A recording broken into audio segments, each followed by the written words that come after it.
My friend's bride did not invite me to their wedding because I am single and expected me to help cover for their honeymoon. Now my friend is slowly opening his eyes that he has a foolish bride. For about 11 years now, I've been pretty close with John. We met at a job in my mid-20s and were pretty regular company until the pandemic, where our hanging out has declined but isn't extinct. John and his partner Jane have been together for about 8 years now, engaged for a little under 2 years, both with a child from previous relationships, so they have taken trips with their kids near yearly. I've been happy to help visit John's, now their, home, check on things, take care of their animals, etc. while they're gone. I've helped them out with other projects/tasks over the years and most recently picked up Jane from the airport returning from a work trip, and got her home this past winter during a snowstorm because my vehicle could handle it. Generally, I have been present and helpful on top of our base friendship. About 5 weeks ago, I found out from a mutual friend their wedding was coming up, and invites went out a while ago. Everyone in our circle but I was invited. As a gay guy, I've experienced being iced out of some of my straight friends' lives and events in ways minor and pronounced, but this one has definitely been something that has had me thinking about my time and energy with people. I decided I would take the hint and begin to distance myself. 3 days ago, John texted me asking if I would be around in early to mid-August. I say I am. John asked if I wouldn't mind visiting as I have before to look after the animals and property because they were going on their honeymoon. I said, sorry, I can't. He calls to talk about it. We run through the same conversation,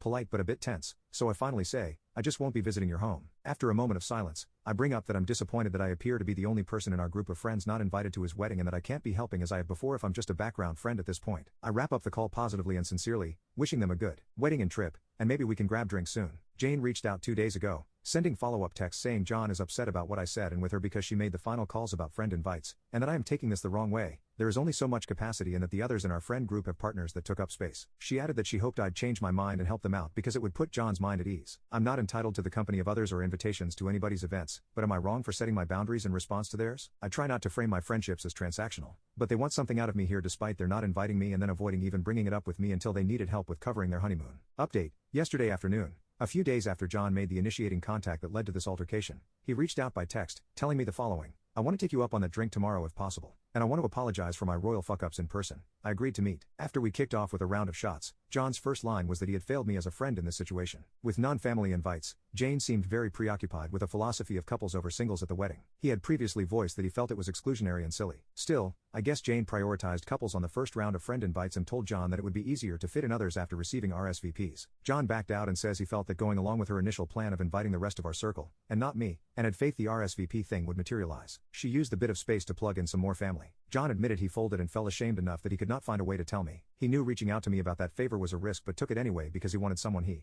could trust, and my response was a materialization of everything he feared would happen, and in his words, deservedly so. He told me a wedding should be a gathering of your family and company who have been a part of your lives and who you want to be part of your lives, and I fit that bill to him by any measure. He, trying to paraphrase accurately, said I've done more than most of the people on the guest list for him and his family over their relationship, including helping make memories with trip coverages and helping build their back deck with him to share meals and host events over the last 6 years. He got visibly upset when he said that he couldn't believe Jane even considered holding my single/dating status against me after I got her home safely during a snowstorm earlier this year and that he did not more adamantly confront that bullshit reasoning the instant she voiced it. He is even more pissed at Jane for reaching out to me in the manner she did after my original phone call with him. John acknowledged it would come off as hollow at this point, but after a few exchanges with Jane said there would be no more nonsense, and I would at least get a proper invite and +1 if I wanted, and they would make it work if I even desired it at this point. He said he is not going to try to do panic damage control but will be upfront with our circle. One has already dropped the wedding, and I guess another couple has said something else, by his reporting, like he was with me for his faults because he and Jane deserve the blowback. He needs to earn trust back if it's at all possible. He has also made it Jane's problem to find a friend who can come out 9 days to care for the home and pets. With a smirk, he said she's having difficulty securing it and may likely have to hire help. I told John the first appreciated his owning up to this, and it was good to see the friend I had shine through here. I told him that I have always appreciated his and Jane's friendship, so it hurt when I was excluded and not even addressed. I felt that close enough anyway, and I don't mean to complicate his wedding.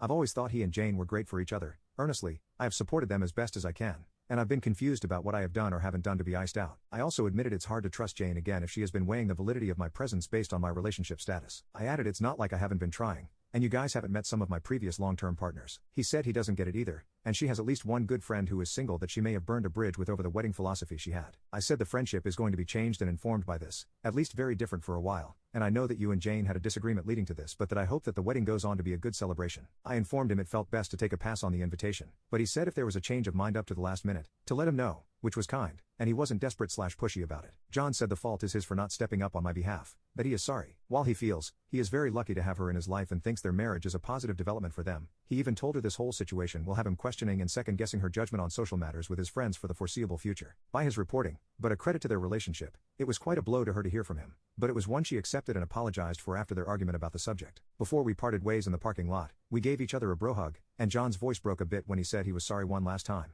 And I think mine did too when I forgave him. It was legitimately surprising and therapeutic to have John be so frank and accountable, but not unlike the friend I've known for most of my adult life. It was bittersweet, being all things considered a makeup but also a breakup of sorts to what was previously an unquestioned and assumed strong trust and camaraderie. Maybe we can get there again. It seems possible, and it'd be nice.